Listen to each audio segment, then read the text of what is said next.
Welcome to Daily Lenten Reflections for Thursday of the second week of Lent. Today we shall reflect on the theme Growing Sensitive to the Sufferings of Others.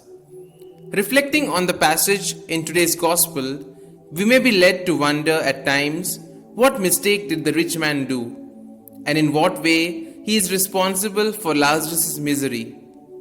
One may say, in no way is he responsible for the misery of the poor man. But the rich man is responsible for his attitude towards Lazarus, that he did not care even to see the miseries of the person right at the foot of his table, looking for crumbs. Sheer blindness. And the worst of all, that blindness comes from the blessings that he had. The blessings blinded him.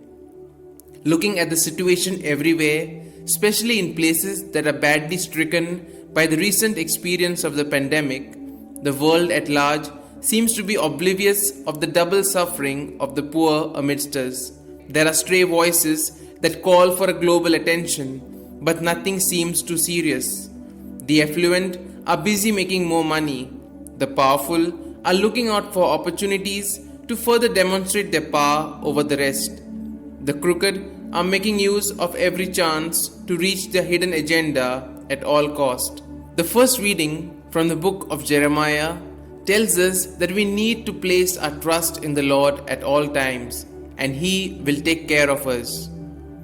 Blessings should make us more grateful and more sensitive. Unfortunately, it can also blind us to those in need around us, within the family, in the neighborhood, in our workplaces, in our known circles, and outside the immediate circles. We can grow so comfortable and cozy about our life that we may forget to look out. We see that in the broad daylight, we find people suffering, struggling, and stifling themselves to death.